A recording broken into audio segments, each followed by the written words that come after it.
What's going on, everyone? Thank you so much for clicking on this video. Today, I'm going to take you through a beginner level data analysis project from the beginning to the end and everything in between. Let's dive in.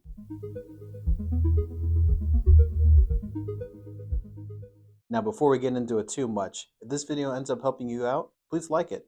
And if you guys want to see more about data analytics, more projects, and how a big entry level like me is learning and developing as a data analyst, please consider subscribing to the channel. All right, enough of the pitch. Let's get into it. So, what do we got going on today? In this video, I decided that I wanted to make a very basic beginner level data analysis project for people that are brand new to the world, like I was about a year ago, and for people that are looking to develop their skills. Now, if you guys have seen any of the videos on my channel before, I've talked a little bit about in my development process what I'm looking to do. And the first skill that I'm looking to develop is Excel. So that's why I decided to make this one in Excel. Okay, so what I'm hoping to get across to you guys is I want to show you guys the 5 analytical steps that are in data analysis. And I want you guys to be able to get an understanding of how each of the steps work and how the overall process will look like in a typical project. And with that, I want to show how you can use Excel as the main tool in accomplishing the overall process. So let's do a quick little review of what the 5 steps look like. Now remember, the first step is identifying questions. Second is collecting and storing data. Third is cleaning and preparing data. Fourth is analyzing data. And the fifth step is visualizing and communicating data. So for today's examples, I'm going to make it very basic. So it's going to be simple questions. It's going to be a small data set. It's going to be very essential cleaning and preparing steps. I'm going to show some simple analysis and then very basic visualizations with a quick demonstration.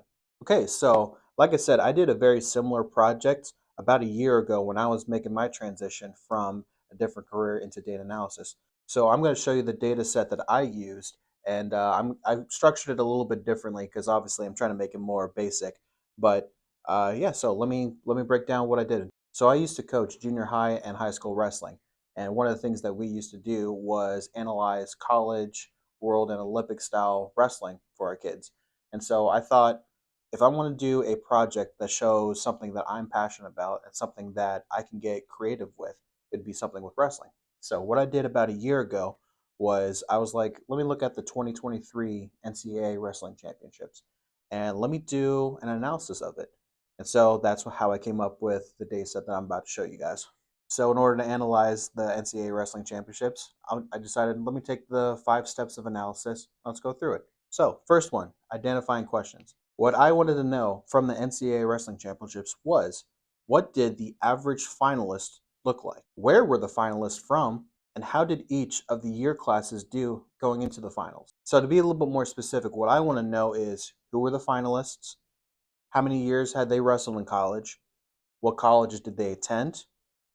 What was their ranking going into the tournament? How many wins did they have before the finals? How many losses did they have before the finals? And obviously, who won the finals match? Those were just some of the questions that I wanted answered. I thought these were some very basic questions, but it's something that people want to know, when you're talking about something as high level as an NCAA wrestling championship. Now, the reason why I wanted to ask these questions is if kids were wondering, what do I need to do in order to be an NCAA wrestling champion? Or what school do I need to attend to? What coaches do I need? Or, what's a realistic expectation of a freshman, a sophomore, a junior, a senior? And what can I take away from that? And so something like this, an analysis of this will show you, hey, so this is how many wins you should probably have. This is what your ranking should look like. This is the schools that you probably should be attending, things like that. It's good information to show people, hey, if you want to be at this level and you want to take it to the next level, these are the things you got to do.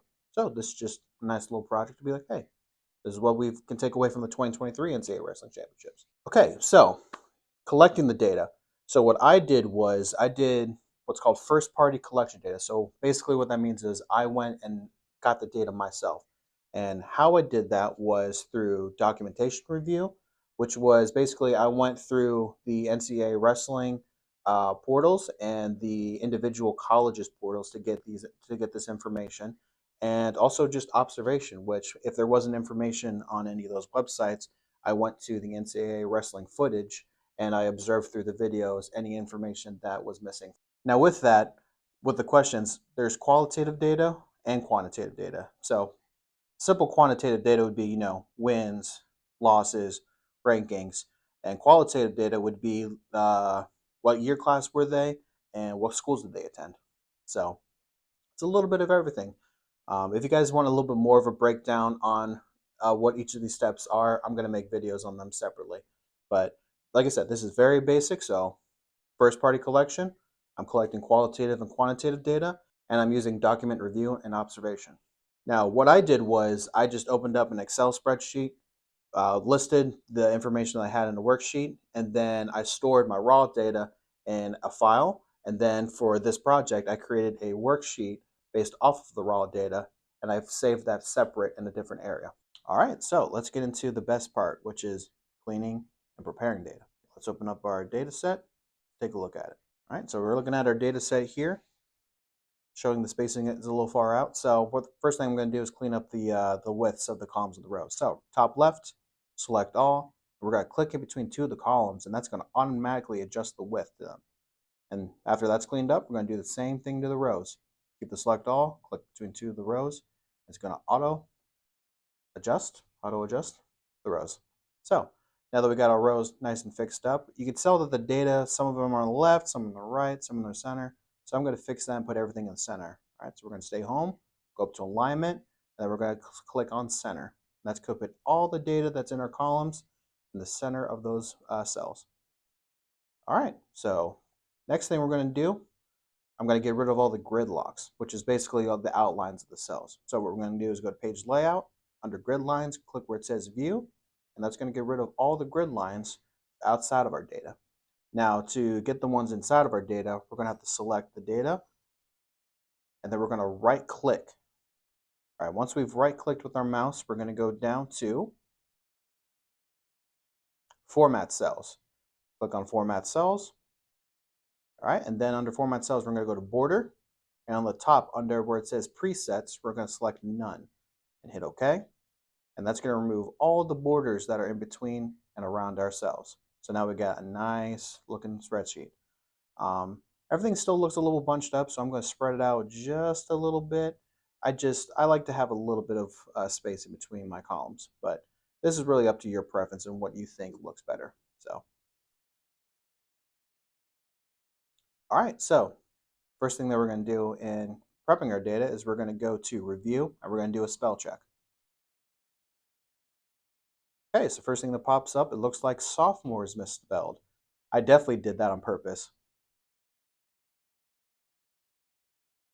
Hey, don't judge me. How many of you know that it's sophomore? All right, anyways, so we got that adjusted. The rest of these, honestly, they are just the names of the wrestlers, and I already double checked that they are spelled correctly. So I'm just going to click ignore all for the rest of these. All right, so that's the first part of our cleaning data. Spell check is good. So the next thing that we're going to do is remove duplicates. So we're going to go top left, select all, go to data, and under the data column, we're going to go to the far right under data tools. And under data tools, there's going to be a little space called remove duplicates. We're going to go click on that. When we click on that, it's going to show you the information that we've selected. And then we're also going to make sure we double check that it says my data has headers. All right, that's important. All right, we're going to go down, press OK. And it's going to show that we had a duplicate value and that it's been removed. All right, so cool. Hit OK. So now we've done a spell check and we've removed duplicates. Two very basic processes of cleaning data.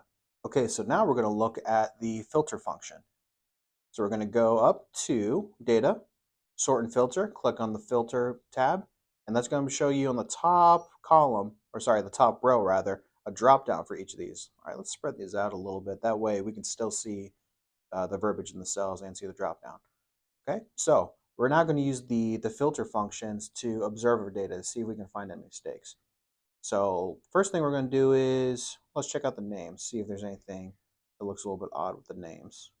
Okay, so we see down here on the bottom that we have a name that's called blanks, and we don't have a wrestler named blank. So this probably means that when we remove that duplicate, it just removed the data from it. So we're going to unselect everything, click on blanks, and we're going to see which row this is.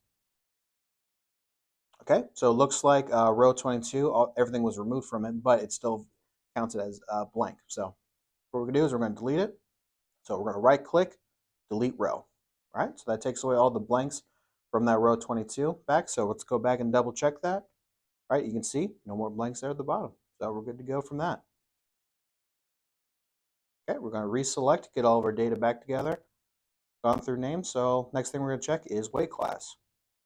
So I can tell you right away that there's going to be an issue with the 125-pound class. So let's deselect and look at the 125-pound class. So now, according to this, there's 3 wrestlers in a 2-way wrestling match. So I can tell you this one, Robin Bravo Young, he was not at the 125 class, he was the 133 class. So what we can do is simply click on the weight class, remove the 125, and replace it with the 133. All right, and now we're going to double check that that actually took place. So let's go back up to the filter, reselect 125 to make sure it's been adjusted. There you go. Those are our 2 actual 125 wrestlers. All right, so let's go check 133, see if Roman Bravo Young got moved there. Let's click 133, and boom, there he is. All right, so we got that fixed. So that just shows you another functionality of how you can use the filter function. All right, so let's reselect all of our data back together. And next thing I'm going to take a look at is wins. I'm going to show you a cool little trick with this. So when we go through the wins, we see that a wrestler has 220 wins coming into the season. Now we know that it's not correct. Now we could do what we did with the weight class, which is just select it manually and change it that way. But I'm going to show you a different way. We're going to go to Home, and we're going to go all the way to the right under Editing, and we're going to click the Find and Select tab. And we're going down to Replace. So this is basically a way where we can search for data that we want to replace and then replace it with the data that we want to. So we want the 220 to be replaced, so we're going to type in 220, and we're going to replace it with the actual amount, which was 22. And then we're going to click on Find Next, so that way it searches it. Once it finds it, which we see right here is under Austin O'Connor, we're going to go to Replace, and it'll actually replace the data with the data that we want it to. Nice little feature, right? We'll just double check to see if that looks correct. And just to make double check and make sure there's not another one, hit Find Next. There's not another one. Cool. And we hit Close. And there we go.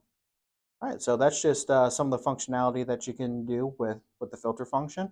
And yeah, pretty cool, right? Okay, so now we've come to the fun part, analysis.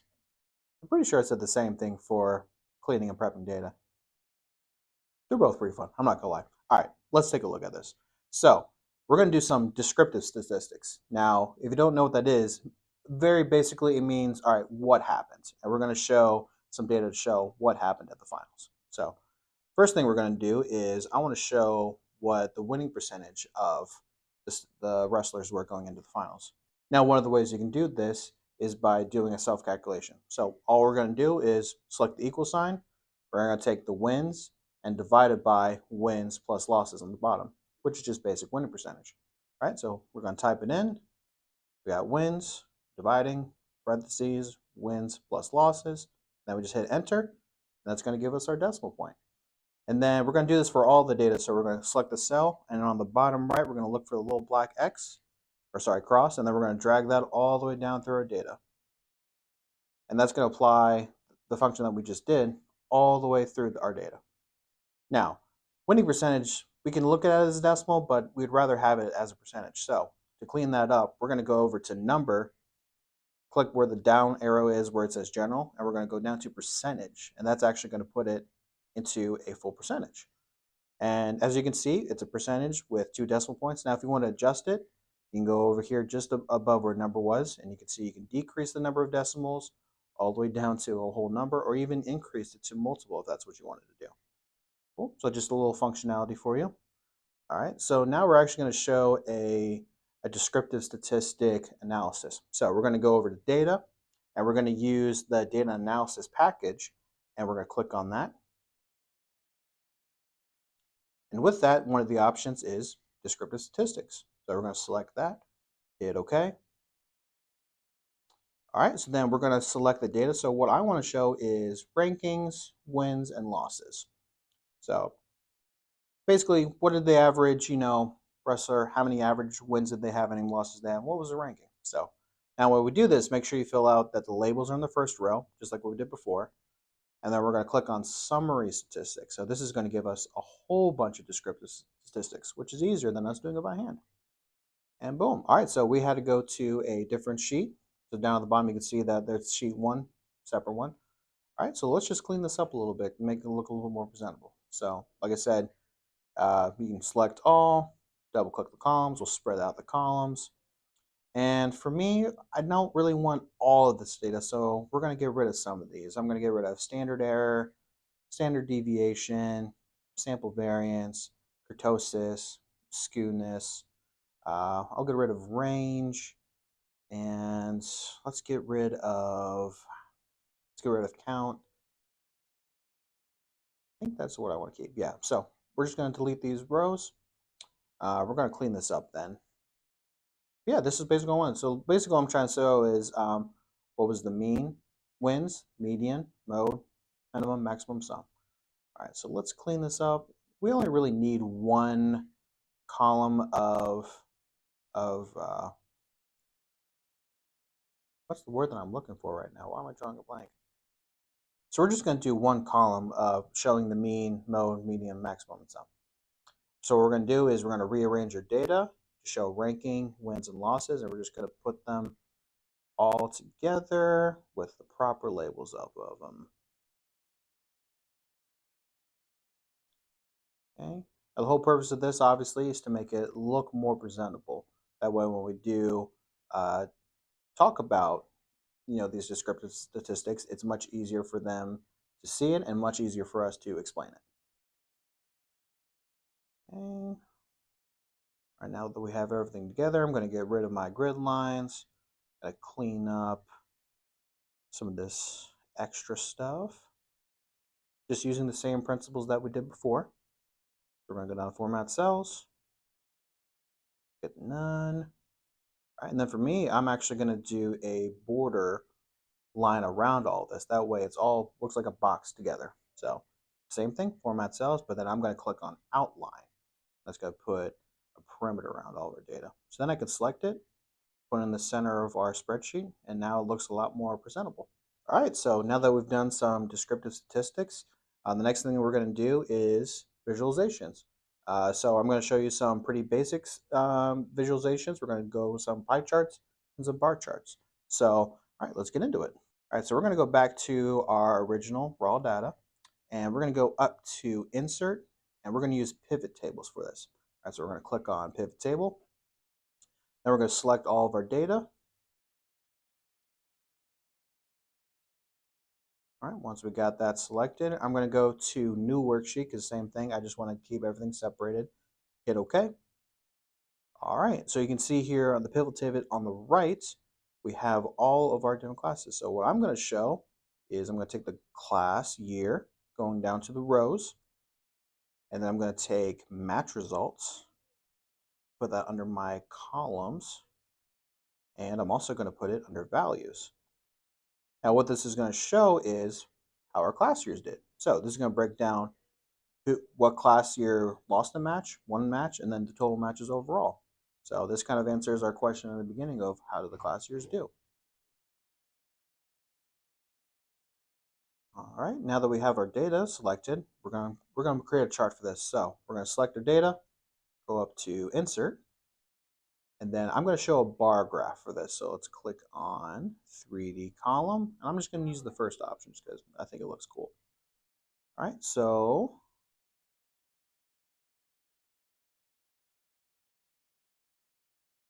yeah, we're going to clean this up a little bit. Let's get our grid lines out of the way, expand this bar graph.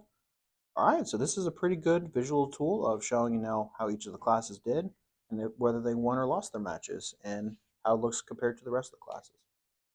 Pretty cool tool. All right, so now I'm going to show you how to do it without a pivot table. So we're going to go back to our raw data. We're going to go to Analyze Data. This is a nice little tool that you can use. And if you want, I want to show a pie chart.